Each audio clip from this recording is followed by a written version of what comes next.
Hello everyone, welcome back to the channel. Today we are diving into one of the most sensitive, tense, and strategically explosive regions in Europe, a place that is constantly in the headlines and often at the center of NATO-Russia tensions. This is Kaliningrad, a tiny piece of Russian territory wedged between Poland and Lithuania, sitting right on the Baltic Sea, and widely considered the most militarized region in all of Europe. The story of Kaliningrad is not just about geography. It is about power, history, nuclear capability, and the real-world geopolitical chessboard playing out today. And in this video, we will explore why Kaliningrad is so important, why it has become so heavily fortified, and how its military buildup is shaping the security future of the entire continent. Kaliningrad may look small on the map, but in the world of strategy, it is massive. It is an exclave, meaning it is completely separated from mainland Russia. It used to be part of Germany, known as Königsberg, until the end of World War II, when the Soviet Union took control. Today, more than 1 million people live under the shadow of constant military movement, radar installations, missile systems, and naval operations. From the outside, it appears like a quiet coastal region, but behind that calm surface lies one of the densest concentrations of Russian military power anywhere in the world. Many experts describe Kaliningrad as Russia's military fortress in the West, a place designed to counter NATO's influence and maintain control over the Baltic Sea. And when you look closely, it becomes clear why. Kaliningrad is home to advanced anti-aircraft systems, powerful missile defense systems, electronic warfare units, and even nuclear-capable missiles. It is positioned right next to two NATO countries, which gives Russia the ability to monitor, control, and potentially challenge NATO movements in the region. But at the same time, it also puts Russia in an extremely vulnerable position, because if conflict ever breaks out, Kaliningrad would be the first target for NATO forces. To understand today's militarization, we first need to understand its history. After the defeat of Nazi Germany, the Soviets saw Kaliningrad as a perfect military outpost.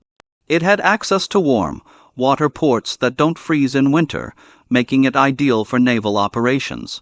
It was close enough to Western Europe to monitor NATO, yet far enough from Moscow to serve as a forward base. Over the decades, Kaliningrad slowly transformed from a regional city to a fortified Soviet powerhouse. When NATO expanded eastward after the Cold War, Russia responded by reinforcing Kaliningrad even more. When Poland and Lithuania joined NATO in 1999 and 2004, Kaliningrad became fully encircled by NATO members. For Russia, this was a major strategic shock.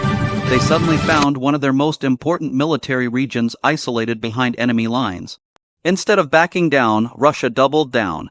It began deploying more troops, more missiles, and more radar systems, turning Kaliningrad into a frontline base of Russian power projection. The most talked-about weapon stationed in Kaliningrad is the Iskander missile system. These missiles can carry both conventional and nuclear warheads. Their range allows them to strike targets deep inside Europe, including Berlin, Warsaw, and even parts of Scandinavia. The presence of these missiles alone has raised security concerns across Europe. NATO sees them as a direct threat. Russia sees them as essential for defense, and the people living in Kaliningrad see them as a normal part of life. Alongside Iskander missiles, Kaliningrad also hosts the S-400 missile defense system. This is one of Russia's most advanced anti-aircraft systems, capable of shooting down multiple aircraft and missiles at long range. It forms an invisible shield over the region, giving Russia the ability to block NATO's air operations in case of conflict. Experts refer to this as a 2/AD anti-access/area denial, meaning Russia can deny NATO air and sea access to the entire Baltic region from this single strategic location. But the militarization doesn't stop on land. Kaliningrad is home to Russia's Baltic Fleet, stationed in the port city of Baltiisk. This naval force includes warships, submarines, coastal defense units, and anti-submarine aircraft. The Baltic Sea is not large, but it is incredibly important. It connects Scandinavia, Central Europe, and the United Kingdom. The Baltic Fleet allows Russia to monitor NATO movements across the sea and maintain a strong presence in one of Europe's busiest maritime zones. Russia has also transformed Kaliningrad into a command and control center for electronic warfare. Advanced radar stations and jamming systems in the region can interfere with NATO communications, disrupt GPS systems, and even monitor aircraft that are hundreds of kilometers away. This technological battlefield is often unseen, but it is very real. European pilots have reported GPS disruptions near the Baltic Sea numerous times, and many believe these incidents originate from Kaliningrad's electronic warfare units. One of the most important and controversial questions surrounding Kaliningrad is its nuclear status. While Russia has never fully confirmed the presence of nuclear weapons in Kaliningrad, satellite images and intelligence reports strongly suggest that nuclear storage facilities exist in the region. Western analysts believe Russia quietly rotates nuclear-capable weapons in and out of Kaliningrad as a way to pressure NATO and maintain strategic ambiguity. This lack of transparency is one reason why Kaliningrad is often described as Europe's nuclear hotspot. For NATO countries bordering the region, the militarization of Kaliningrad is both a threat and a challenge. Poland and Lithuania have repeatedly expressed concern that Russia is using the region to intimidate them. They argue that Kaliningrad gives Russia the power to block crucial supply routes, especially through the Suwalki Gap, the narrow strip of land connecting Poland and Lithuania. This gap is considered NATO's weakest point, and many military planners believe that if Russia ever attempted to isolate the Baltic States, Kaliningrad would play a central role. Meanwhile, Russia sees things very differently. From Moscow's perspective, NATO's expansion forced Russia to protect its interests. They argue that NATO bases, missile systems, and troops surrounding Kaliningrad justify their defensive buildup. Russia believes that without a strong military presence in the region, it would be completely vulnerable.